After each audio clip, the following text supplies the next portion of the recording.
Saudara, seorang petugas keamanan lingkungan berhasil menggagalkan aksi pencurian sepeda motor bersenjata api. Dibantu warga Kebayoran Baru, Jakarta Selatan, 4 pelaku berhasil ditangkap. Peristiwa ini bermula saat 4 pencuri motor beraksi di Komplek RRI, Jalan Antena 3, Gandaria Utara, Kebayoran Baru, Jakarta Selatan. Beraksi di siang bolong, kawanan pencuri terekam kamera CCTV di ruang operator pengawas.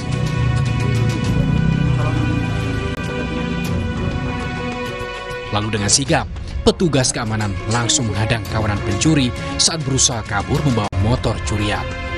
Tanpa pandang bulu, petugas keamanan ini pun berupaya menghentikan dengan memukul para pelaku menggunakan kayu.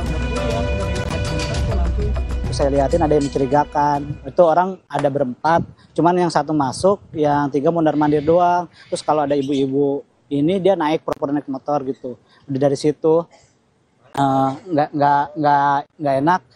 Udah tuh, abang saya suruh tutup portal, siap-siap standby. Kalau ada yang lewat suruh jagain dulu di depan, sama tukang bajai juga suruh standby di sono buat jagain. Udah kayak gitu, langsung dia udah ambil barangnya, baru saya ngumpet di belakang mobil, langsung saya hantam. Itu aja sih. Tetap berusaha kabur, teriakan maling mengundang perhatian warga sekitar untuk menangkapnya. 4 pelaku yang panik terjatuh hingga menjadi sasaran amukan warga. Meski berhasil ditangkap, 1 diantaranya berhasil kabur usai melompati portal.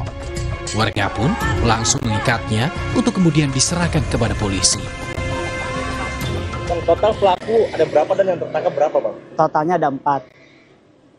Pelaku infonya menggunakan senjata bagaimana, Bang? Ada pas habis dihantam itu kan jatuh, terus senjatanya jatuh. Ada Senjata apa tuh, Bang? pistol. Bang, itu yang tertangkap berapa orang, Bang? Yang ketangkap 3. Yang sempat mengambil motor nggak, Bang? Sudah.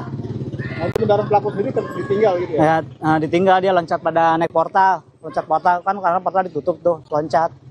Berarti kendaraan pelaku dua-duanya tertinggal, Bang? Ya, tertinggal. Nah, kalau motor korban, Bang? Motor korban juga selamat, cuman posisi di bawah dia jatuh.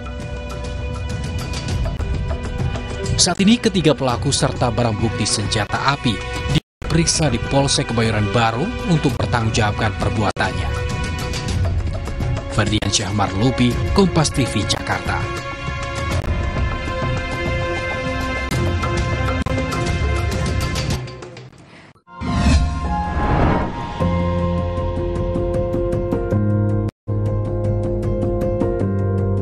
Kompas TV, Rumah Pemilu.